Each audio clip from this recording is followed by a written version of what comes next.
Assalamualaikum warahmatullahi wabarakatuh. Alhamdulillahi rabbil alamin wal aqibatu lil muttaqin ala udwana illa 'alal zalimin. Asyhadu an la ilaha illallah wa asyhadu anna Muhammadan abduhu wa rasuluh. Allahumma shalli wa sallim wa barik ala sayyidina Muhammadin wa ala alihi wa sahbihi ajma'in. Selawat beriring salam, mari bersama-sama kita panjatkan puji dan syukur kehadirat Allah Subhanahu wa taala yang telah memberikan rahmat dan karunia-Nya kepada kita semua, yang telah memberikan nikmat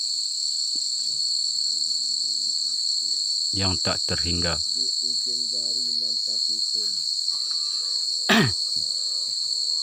Seperti nikmat kesehatan yang telah diberikan kepada kita. Dengan kesehatan sehingga kita dapat menikmati kehidupan yang sempurna. Banyak saudara-saudara kita yang telah dikurangi kesehatannya. Mereka ingin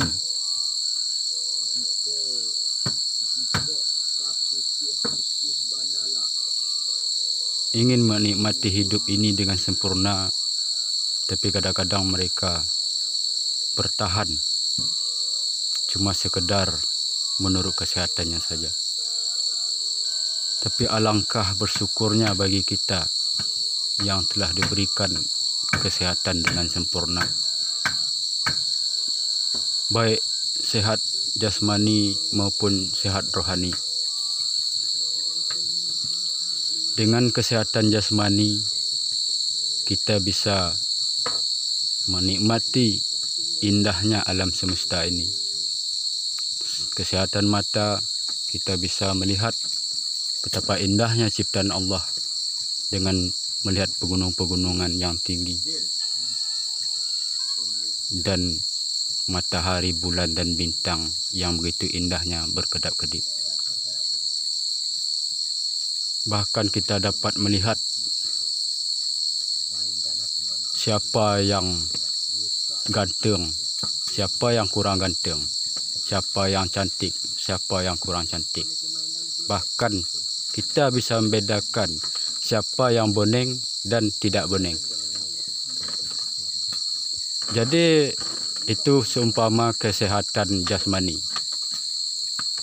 Dan Allah Ta'ala memberikan kepada kita kesehatan rohani. Dengan sehatnya ruh kita, kita bisa mengetahui, bisa membedakan mana yang hak dan mana yang batil. Dengan sebabnya kesehatan rohani kita, kita bisa mengetahui bahwa yang benar itulah yang dikehendaki oleh Allah dan Rasul-Nya. Dan yang batil itulah yang dilarang oleh Allah dan Rasul-Nya. Saudara kaum muslimin yang dirahmati Allah. Jadi saudara-saudaraku semua, bagi pendengar dimanapun Anda berada, saya memuliakan Anda semua karena Anda ingin mendengar apa yang akan kita ceritakan. Jadi sebelum kita bercerita, mohon maaf saudara, mana kata-kata yang kurang cocok didengar, dan saya berterima kasih kiranya ada kata-kata saya yang bisa diambil dan yang benar itu dari Allah SWT. Kalau ada pun yang salah, itu dari saya sendiri. Saudara kaum muslimin yang dirahmati Allah. Di suatu ketika, di zaman Nabi Sulaiman alaihissalam, beliau mendapatkan wahyu dari Allah Subhanahu wa taala, yaitu berupa petunjuk. Allah Ta'ala mengatakan bahwa di dasar samudra lautan yang dalam ada sesuatu yang sangat mulia dan berharga. Jadi baginda Nabi Sulaiman merasa heran apa gerangan yang dikatakan oleh Allah kepada beliau. Jadi beliau ingin mengetahui apa yang ada di dalam dasar lautan tersebut. Maka tatkala itu beliau memanggil semua rakyatnya. Pertama kali beliau panggil jin. Jadi beliau mengatakan kepada jin tersebut, siapa di antara kalian yang bisa menyelami dasar lautan yang sangat dalam tersebut dan lihat apa yang ada di dalam lautan tersebut. Jadi menyelamlah jin tersebut sehingga timbul kembali. Dia cuma bisa menyelam sekitaran setengah kedalaman lautan tersebut. Dia tidak sanggup lagi menyampaikan ke dasar lautan. Jadi Nabi Sulaiman memanggil jin Ifrit, karena jin Ifrit ini adalah lebih sakti daripada golongan jin-jin yang lain. Jadi oleh Nabi Sulaiman menyuruh kepada jin tersebut untuk menyelami dasar lautan. Setelah itu jin Ifrit tersebut menyelami lautan yang sangat dalam.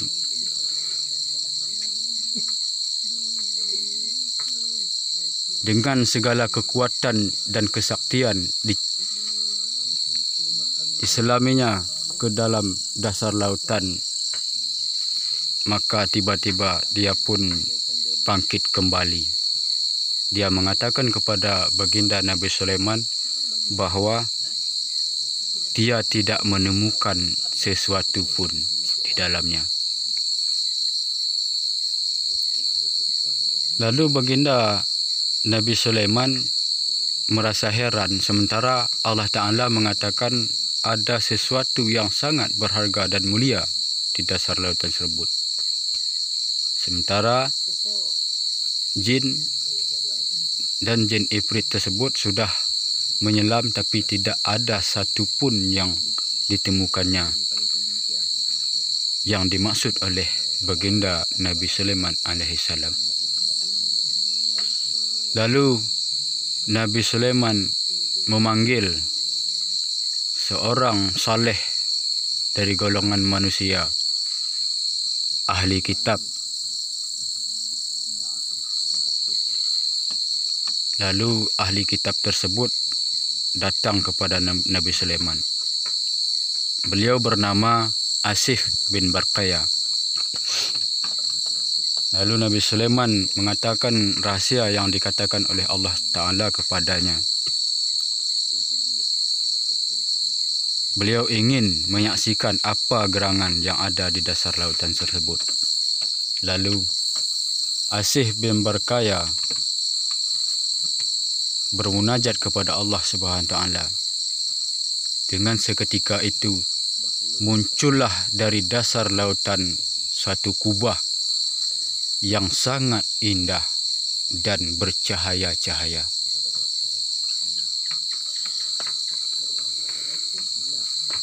Lalu keluarlah dari kubah tersebut yang bersinar tersebut seorang pemuda yang sangat gagah dan bercahaya. Lalu Nabi Sulaiman memberikan salam kepada pemuda tersebut. Lalu Nabi Sulaiman menanyakan kepada pemuda tersebut, bagaimana kau bisa hidup di dasar lautan yang sangat dalam? Pemuda ini menceritakanlah kepada Nabi Sulaiman alaihissalam.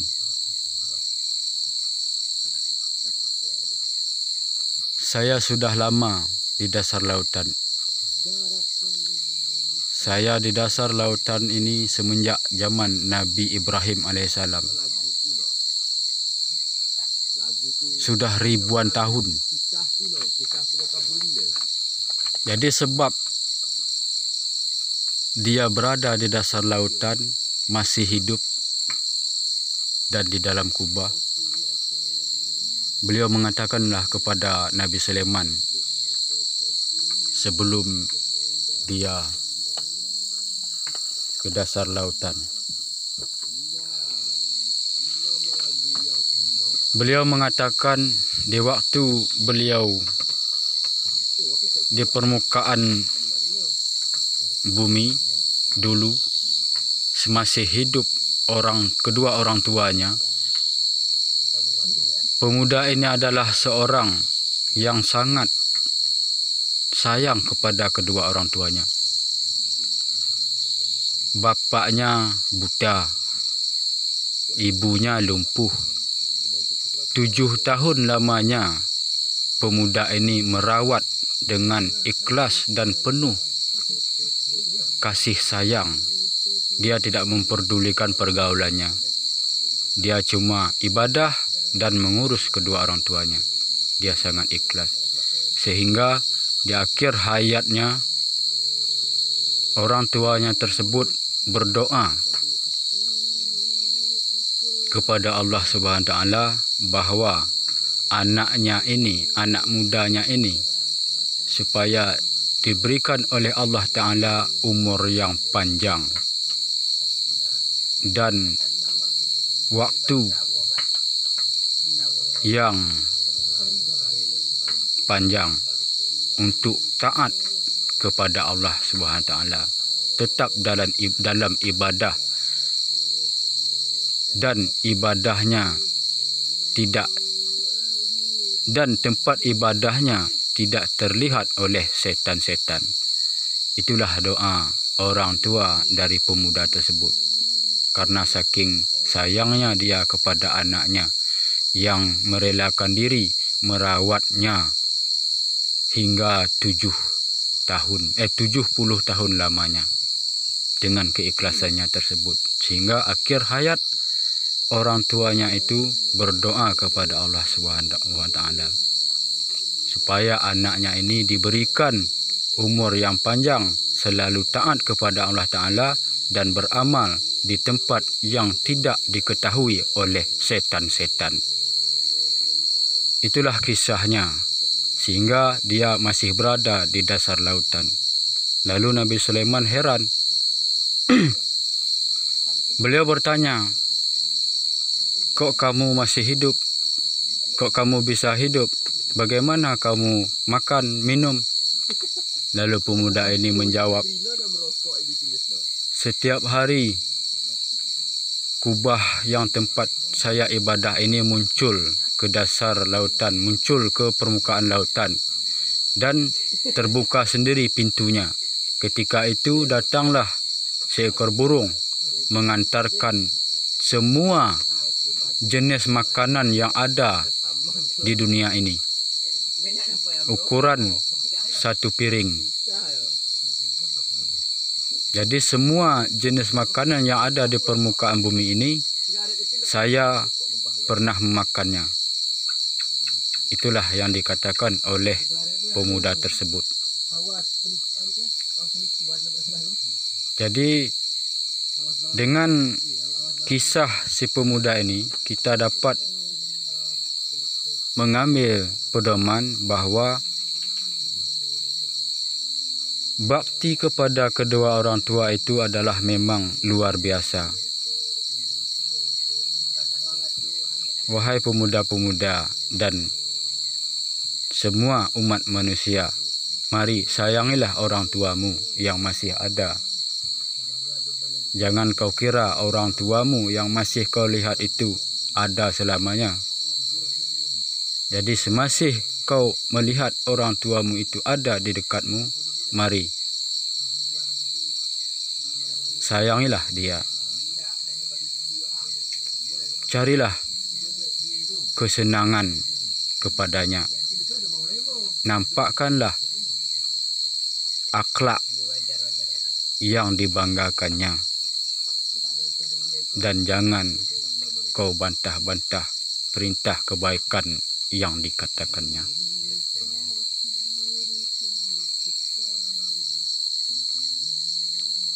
Kisah pemuda tersebut memang luar biasa.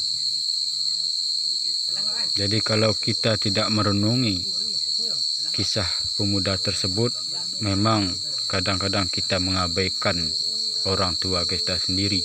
Sementara ketika beliau masih ada, kita sewenang-wenang menentang kata-katanya. Saudara kaum muslimin yang dirahmati Allah, bagi orang tuanya yang telah tiada, doakanlah. Beliau sangat mengharapkan doa anaknya, karena doa anaknya tersebut tidak ada hijab, tidak ada dinding, beda dengan doa-doa orang lain kepadanya. Doa anaknya lah yang diharap-harapkannya kalau dia pun sudah ada di alam barzah. Mari saudara kaum muslimin, bahagiakanlah kedua orang tuamu selagi mereka masih ada kau lihat, dan bahagiakanlah orang tuamu yang sudah tiada. Doamu sampai kepada mereka-mereka tersebut, insya-Allah. Inilah saja sekilas cerita yang dapat saya sampaikan pada saat yang singkat ini. Jadi kalau ada kata-kata saya yang salah, mohon maaf, dan kalau ada kata-kata yang salah, mohon dipermaafkan. Terima kasih telah mau mendengar cerita singkat ini. Kalau yang baik ambil, kalau yang tidak baik buang jauh-jauh. Wabillahi taufiq wal hidayah. Wassalamualaikum warahmatullahi wabarakatuh.